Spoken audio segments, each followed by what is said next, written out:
She's an idiot, as always. That's what my mom wrote about me in the family group chat. I was scrolling through old messages trying to double check the menu for Easter. I'd already placed the bakery order, booked the catering, and prepaid for the chairs in the tent. That's when I saw it. Mom, holiday parasite. Dad, haha.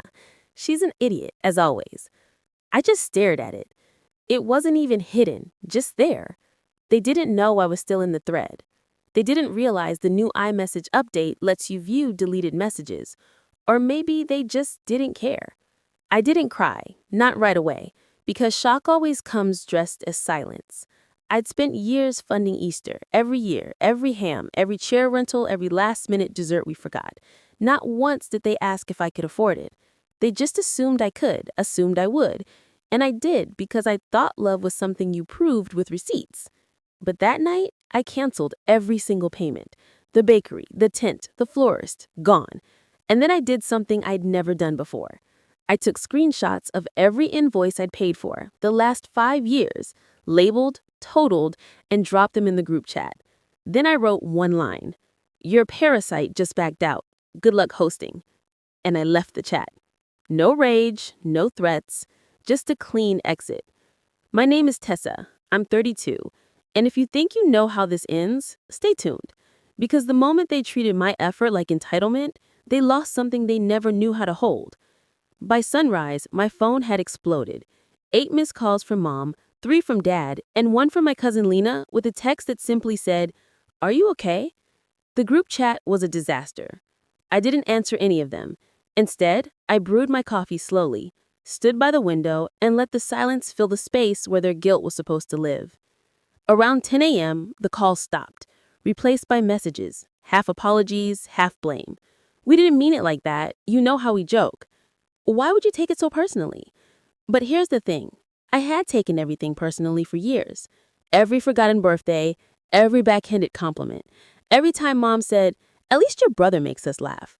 Every time I paid without being thanked and was still called dramatic if I asked for fairness. I wasn't the favorite.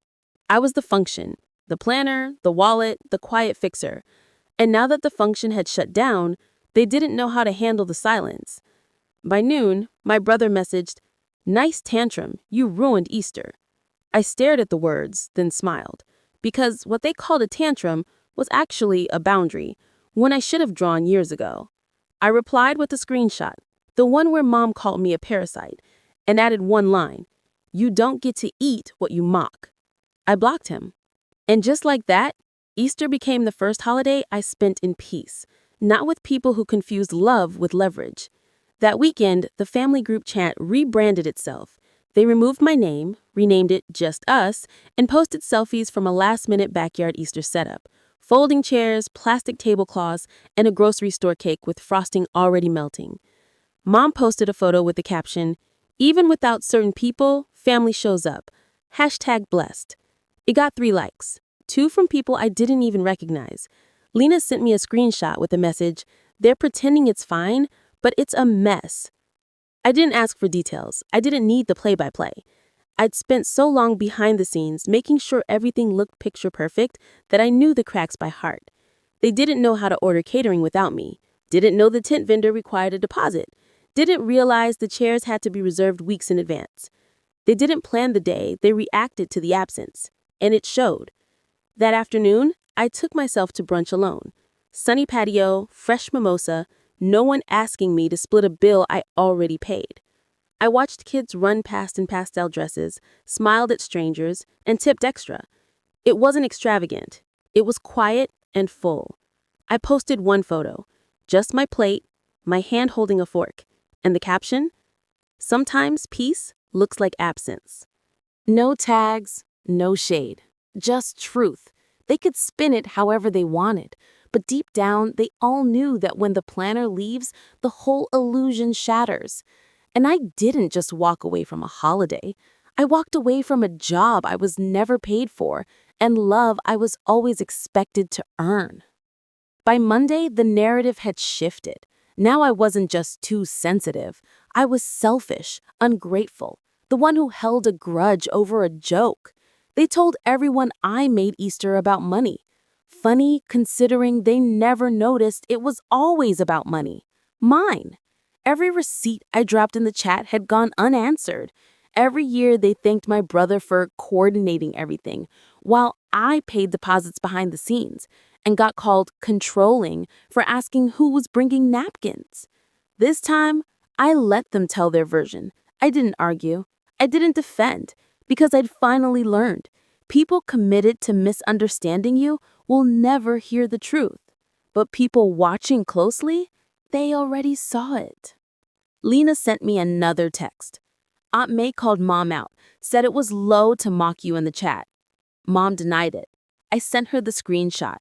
I didn't ask what happened next, but I imagined it. The panic, the scramble, the realization that what they whispered wasn't just heard, it was documented.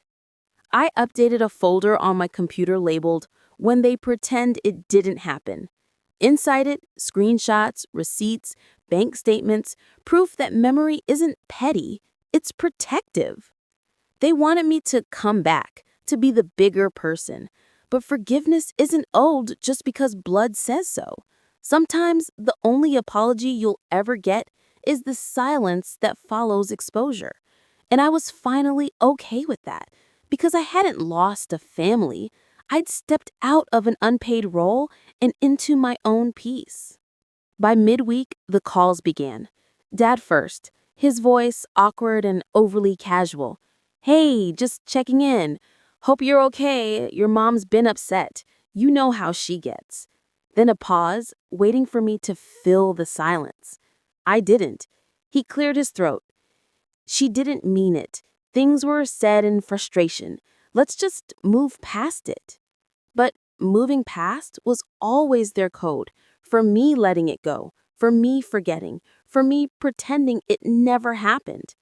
I ended the call with one word: noted. Then I blocked the number. 2 hours later, a message from my cousin. "Aunt Jenna says your mom's not eating, says you broke her heart."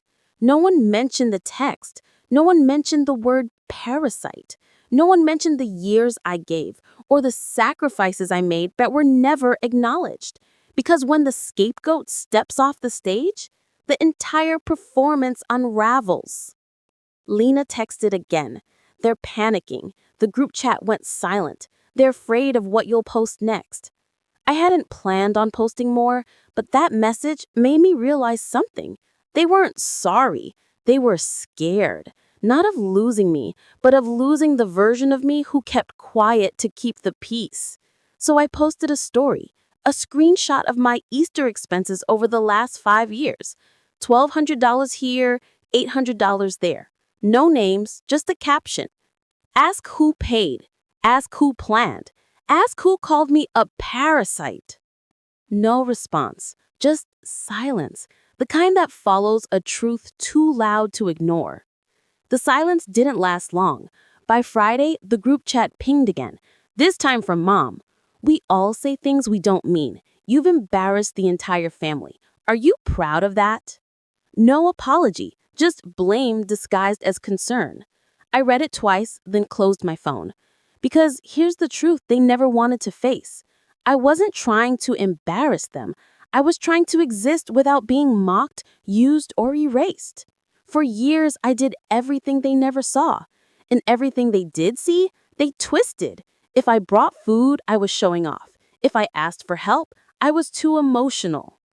I went back through my photos that night. There I was, setting up folding chairs, holding trays of deviled eggs, filling plastic eggs with candy while kids screamed and laughed around me. I was smiling in every single photo, but I could see it now. That smile was made of survival. Lena messaged again. "I think they're starting to realize you always made the holidays happen. You were the glue, and now it's cracked. Good. Let it break. Let them feel the weight of their own words in the space I once filled. Because I wasn't going to stitch myself back together just so they could tear me open again next year. This time, I was done. Not in anger, not in bitterness, just in peace. And peace, when it arrives, doesn't knock. It walks right in and locks the door behind it. Saturday morning. My doorbell rang twice, then a pause, then again. Longer, louder. I peeked through the side window. Dad, holding a plastic grocery bag, shoulders hunched like a boy in trouble. I didn't open the door. Instead, I answered through the intercom. Yes? He flinched at the sound. It's just me. Brought your favorite cake from that place near the library. Thought we could talk.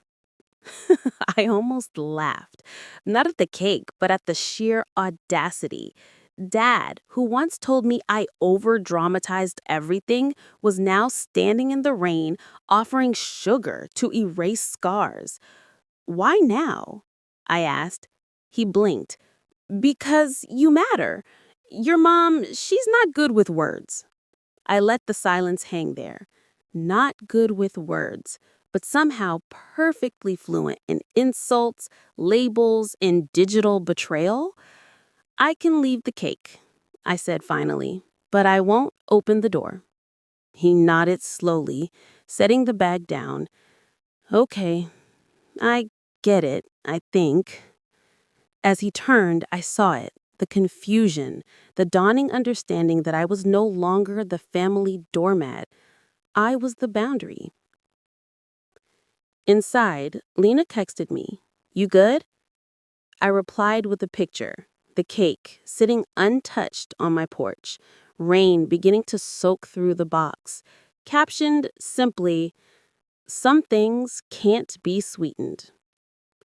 And for the first time in years, my chest felt light, not because anything was fixed, but because I wasn't carrying it anymore. Easter morning came. No group chat messages, no calls, no guilt-laced reminders, just quiet. A rare golden kind. I brewed my coffee slowly, letting the steam rise like a ceremony. No deviled eggs, no baskets, no family duty.